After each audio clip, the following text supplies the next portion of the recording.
You're an anomaly! Anomaly. Miles Morales is an anomaly. This is both in context to the story of Across the Spider-Verse and the actual world Miles was born in. Let's take it back to the year of 2011. While Donald Glover was campaigning for the role as Peter Parker in The Amazing Spider-Man, comic writer Brian Michael Bendis and his team was working on another Spider-Man named Miles Morales. Another Spider-Man had been thought of before, most famously during the Clone Saga, when Peter Parker was supposed to be replaced by Ben Reilly.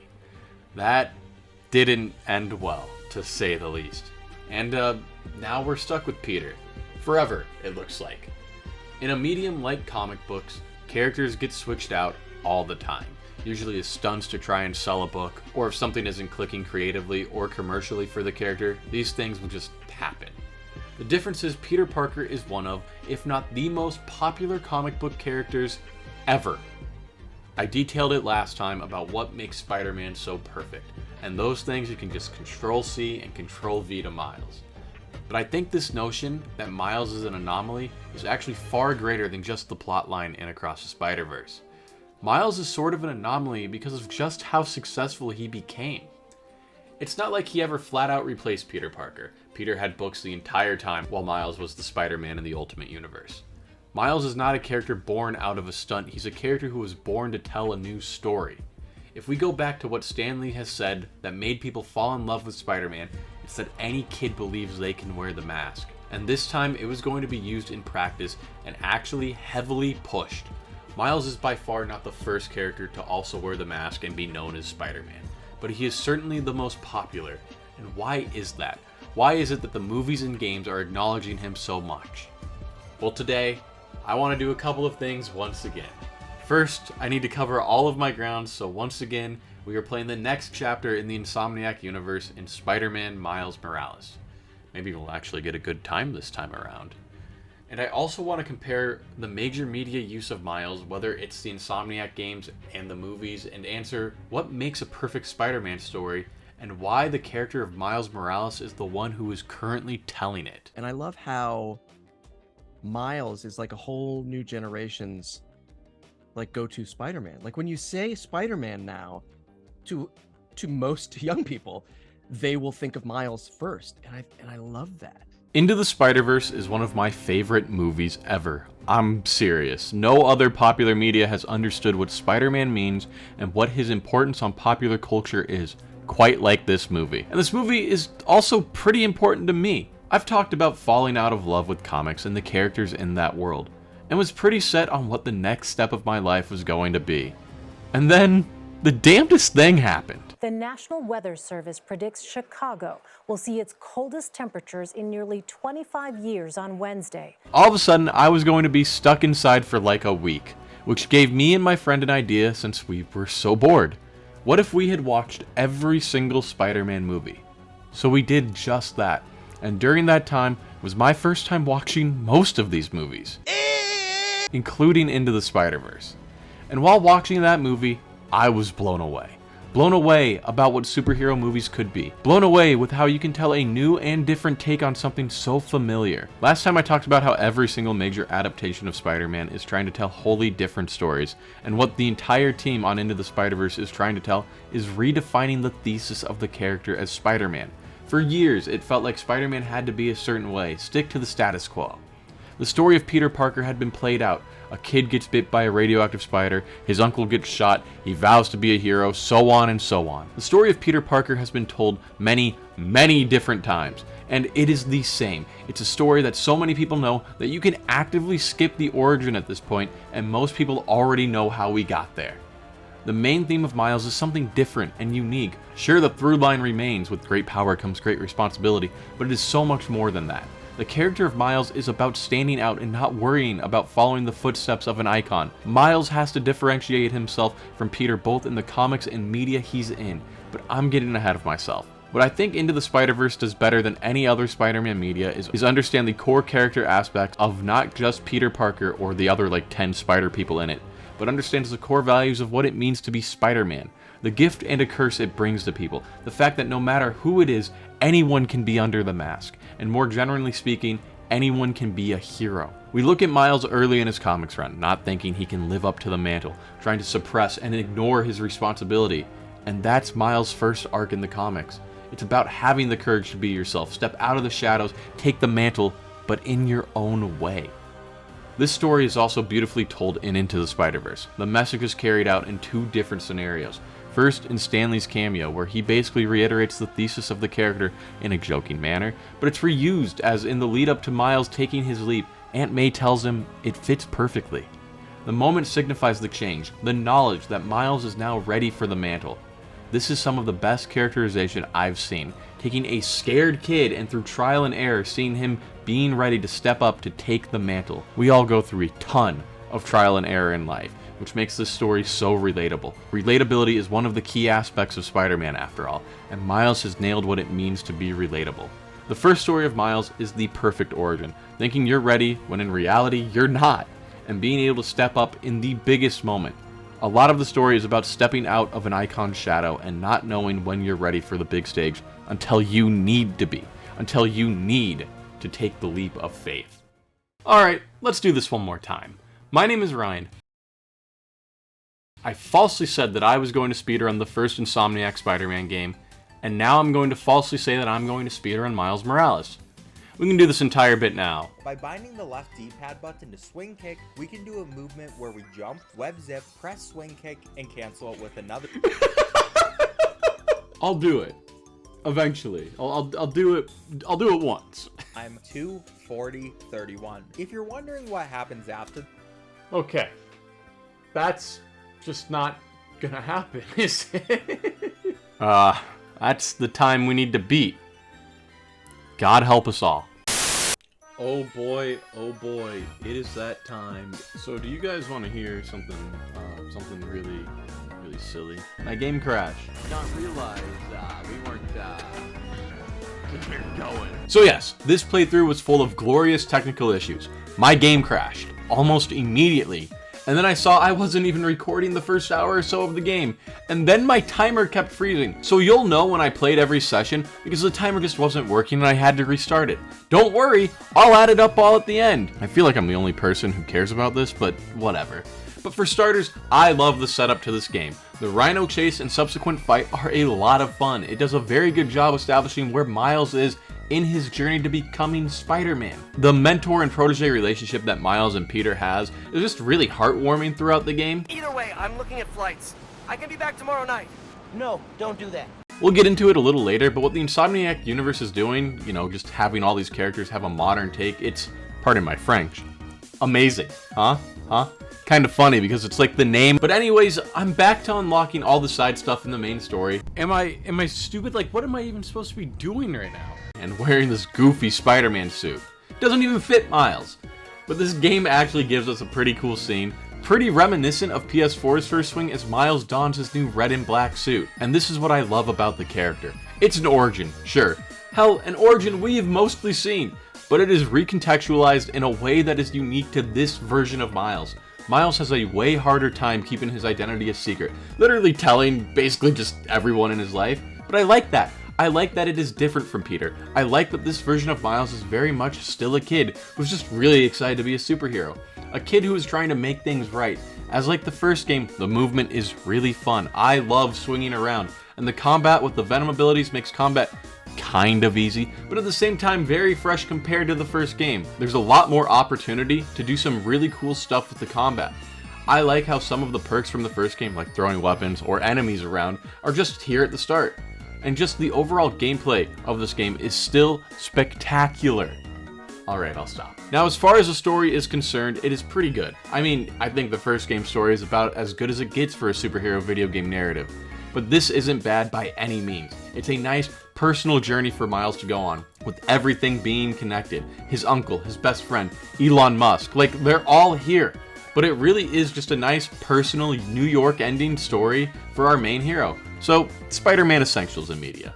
But it all makes for a good story. Like, I love Miles' conflicting morals on what he's actually supposed to do with Finn. Lie to her or tell her the truth. Either way, a lose-lose. So women, right? Like, some big company, like, kills their brother. Like, so let's put this in our own, like, our real world. Jeff Bezos guns down your brother, right? Whose side are you on? Are you on Jeff Bezos' side or sister's side who's gonna burn down Amazon? I'm on Jeff Bezos' side. I said it last time, but Insomniac just understands what they're doing with these characters, and it makes the story that much better. Everyone keeps telling me how my story is supposed to go. Nah, I'm gonna do my own thing. As I stated earlier, the character of Peter Parker and his Spider-Man, we know that story. So much so that in Across the Spider-Verse, the countless tropes of what a Spider-Man should be are categorized in what they call canon events. What I think is the greatest strength of these movies is that they play with the tropes and constant similar imagery that is used in Spider-Man media, and uses it as a rite of passage. Except for Miles, who is desperately fighting back about this notion that this must happen to every Spider-Man. Miles is a black sheep in this scenario. Now, we don't know how this story ends yet, and probably won't know for some time, but all of this is in the current moment. I'm just using the knowledge of what Across the Spider-Verse is telling me. What makes this such a genius storytelling device is that most people know how the story of Spider-Man goes, or at least is supposed to go. It's a real destiny versus free will type of battle in this movie. It's why seeing Gwen Stacy be the main love interest in The Amazing Spider-Man kind of makes things a little hard for me, because we know how this story ends. She's going to die. It's the expectation, because that's what we've been told forever and ever from Spider-Man media. The Green Goblin is going to throw her off a big building, and Peter is inadvertently going to kill her. That's just how the story goes. Maybe that's a me thing because I grew up on these stories, but that's the best part of Miles so far. He is a subversion of the story we already know, at least in the sense that Miles is such an unknown quantity. The character of Miles is only 12 years old, and in a medium like comic books, is like nothing. We don't really know what to expect from Miles other than his uncle is the Prowler. But the movies and games take two entirely different stories for the character, but both have the same message. Be yourself. Don't hold yourself to the expectations of the predecessor. Blaze your own path, own who you are, and do things your own way. All of a sudden, from approaching a story with Miles, the same tired retellings of Peter Parker disappear. Instead, we're given the same message of with great power comes great responsibility, but with the twist of owning that responsibility. That's a neat twist in Miles' original Ultimate Comics run. The story of Miles is about individuality, and I think that is none more emphasized than in the What's Up Danger scene from Into the Spider-Verse. And trust me, I will be talking about that scene in length here soon. But I love that Into the Spider-Verse, Miles spends most of the movie in a Spider-Man Halloween costume, only to ditch it and make something wholly unique to him. Much of that film's message is that anyone can be Spider-Man, and that the best way to be Spider-Man is to be your own version of that character. Even Peter B. Parker is a different tale about Peter. He has to earn that happy ending, and we see him change over the course of the film to get back to that version of Peter Parker we all want, we all expect. The expectations of the story are subverted. Like Miles is Spider-Man and he goes up against Peter's rogues, but the interactions are different. The story is different because Miles just isn't Peter Parker. The villains don't have the same disdain for Miles as Peter. Miles may just be a breath of fresh air from what we've had before. Peter's story has been going on since '62 after all. With such a young character, we don't have any preconceived notion of where the story is supposed to go. It opens the floor for a lot of different possibilities. If you want to make some mostly joke Spider-Man character into the big bad of a two-part movie, you can do that. If you want him to get with Gwen Stacy, Haley, Kate Bishop, whoever, you can absolutely do that. People have a certain expectation with Peter Parker, people including Marvel's own editorial team. There is a certain status quo that has to be met with Peter. With Miles, the creatives get to tell their story for the most part, and I think that's how Miles excels, and you get all of these fascinating stories about him, told in different ways, because the through lines of what it means to be Spider-Man may stay the same, but the journey, the story, it's different. So after taking a couple days off from playing the game, I came back to it and immediately got blindsided. And what happened next was a fairly easy boss fight against the Prowler. You know, that's just common with these games. And then as I zipped to the next mission, I was given the prompt that this is it. Hold on, we're almost done already? And I was already at the final mission. So here are just my very slight negatives for this game. First off, the boss fights and game as a whole is fairly easy. I only died like a handful of times, maybe like 2 or 3, and that's fine. I played Spider-Man 2, and boy, that game had its way with me at times. Secondly, the game is just so short. On average, it said it took about 7.5 hours to beat it. So already, just a short experience. However, with all the side stuff, it is a pretty full package of a game, and understand why these games are short. The story is the main draw to these games, the set pieces, the ability to feel like Spider-Man, getting them out in a timely manner. This is something Insomniac has truly mastered, but I do wish the game was just a tad longer. At least it wasn't a full release, it was kind of just an extension of the first game, which honestly is fine. Make these extensions to this universe if you don't charge $70 for each one, because man, this story still has a ton of heart. About on par with the first game. I was loving playing this game. But when this final mission kicked in, I didn't realize how much I really cared about the characters in this game. From the flashback to the final boss, I really found the heart of what this game was saying. The smaller story it was trying to tell, but like turned up to 11 because this is in fact a video game. And then after you defeat Tinkerer and Miles is propped up by the people, my eyes legitimately started to water. Well damn, dude. And I was actually blown away. Like, I already played Spider-Man 2 and had seen this game in cutscene form when it first came out. But the experience, watching Miles become Harlem's Spider-Man, was just so good. It's very similar to another scene from a popular movie starring Spider-Man. He's just a kid. I mean, no, but the train scene in Spider-Man 2 is one of the greatest scenes in superhero movie history. A scene so iconic to the character that for some reason there's always a damn train in movies or games. The first game directly references the train scene, but Miles Morales does something different with it. It takes the idea of that scene, that impactful ending, and gives Miles a great character aspect. The people of New York actually like him. That's what's great about these Insomniac games, especially 2. The story is so grand in scale, but the side missions are just doing daily tasks for the people of New York. You ever been in love, Spider-Man? But this ending is amazing. The people who witnessed this catastrophe stand up for Miles, allow his identity to remain a secret away from the reporters, away from the press. Spider-Man isn't just some person, he's a symbol for the people, a symbol to be better, to stand up for what's right. This game was a lot of fun, the slight flaws I have aside, and it continues to give us a strong characterization of Miles. Characterization, much like Peter in the first game. To give us a great universe, a filled universe, a universe that every Spider-Man fan can love. I mean, yes, the game is short, and the story overall is kind of just decent, but I don't know, something about that final mission just really clicked for me. It brought the entire game together for me. It's not as good as the first game, mainly due to the length, but this is a fun continuation of a great universe. TLDR, game good, story decent, ending fantastic. And now for the grand reveal. My final time was around 5.3 hours. Listen, don't ask me what that 0.3 actually is. I'm tired and don't want to actually figure it out.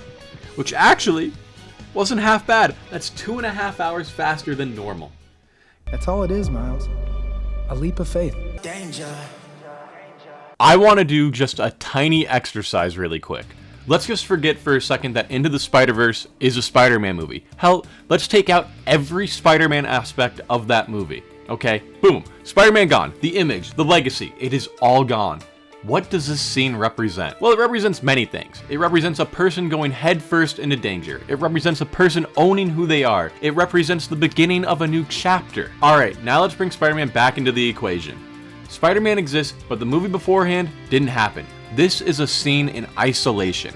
First off, how impressive that someone animated this crazy scene. In seriousness, this is a story about a kid welcoming the idea he is Spider-Man. A kid who is ready to take on that great responsibility his great power holds. A kid who goes into the unknown to do what he views as right. Now, finally, let's use the entire context this movie brings. Let's take every one-on-one moment, every bit of self-doubt Miles has, every time he was told he wasn't ready, every argument, every time he disappointed, every time he didn't know where his future was heading. It's in this moment where everything clicks, where he isn't being told he's ready. He's not being told by anyone to do it. It's his own selflessness that guides him to not being the next Peter Parker, but the first Miles Morales.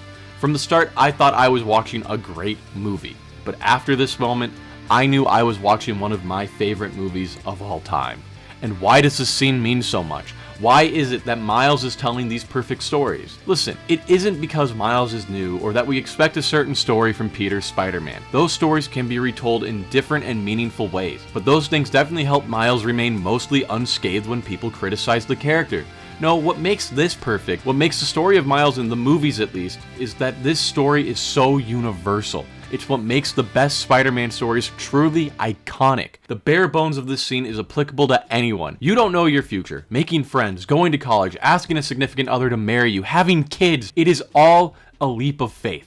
We leap into the unknown as ready as we can be, with no preparation being enough preparation for this moment. It's actually crazy to think about how a story about the multiverse collapsing has so much to say about family, individuality, and redemption. What makes a perfect Spider-Man story is something I have poised throughout this video, and I have used the recent media that Miles appears in as evidence towards that. But Peter B. Parker, Insomniac's Spider-Man, Tobey's and Raimi's Spider-Man 2, Spectacular Spider-Man, they're all perfect. The common ground they all have, they're universal stories. Like Peter B is about the redemption of a man who had everything and lost it all, telling people to never just give up.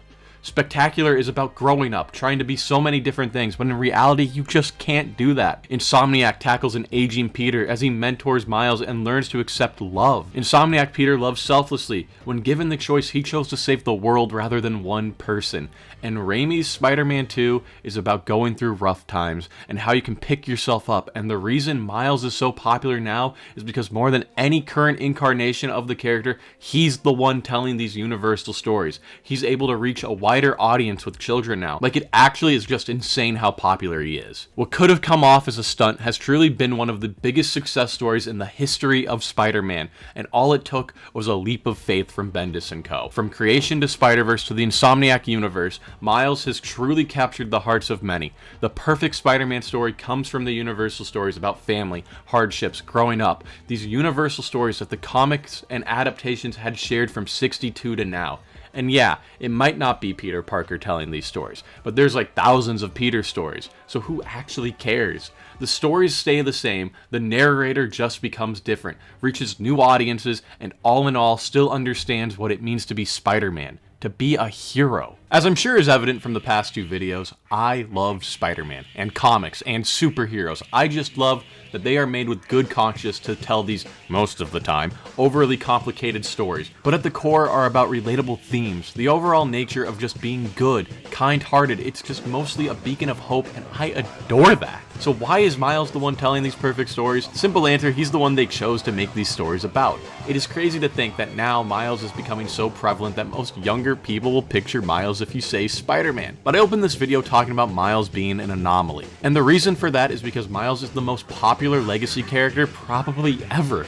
In such a short time, Miles has starred in 2 highly successful movies, been a side character in one game, led his own game, and co-starred in another. When it comes to legacy characters becoming mainstream staples, Miles has risen to that status. This success is very much an anomaly. Usually with legacy characters, there comes a certain pushback, and trust me, Miles has had a lot of pushback. But the success is apparent, and having a handful of popular Spider people is a win-win for us, the consumers, because there are so many options for the characters, the stories we all love. There's a lot I want to say about Miles' journey in Spider-Man 2 and the fallout that caused, but I'll save that for next time. Miles truly is an anomaly in more ways than one, but there has literally been nothing but good from this commercial anomaly. In the decades of stories from Spider-Man, Miles is just a tiny bit of that.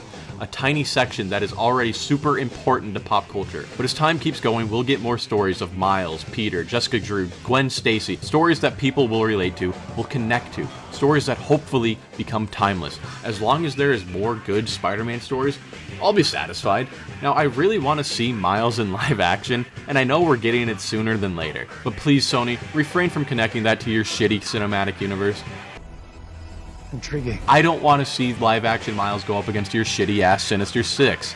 I beg you, please just don't. He was in the Amazon with my mom when she was researching spiders right before she died. You've got to be fucking kidding me. If you made it this far in the video, please leave a like. It really helps me out. And subscribe if you haven't already. Thank you so much for the recent support. Until next time.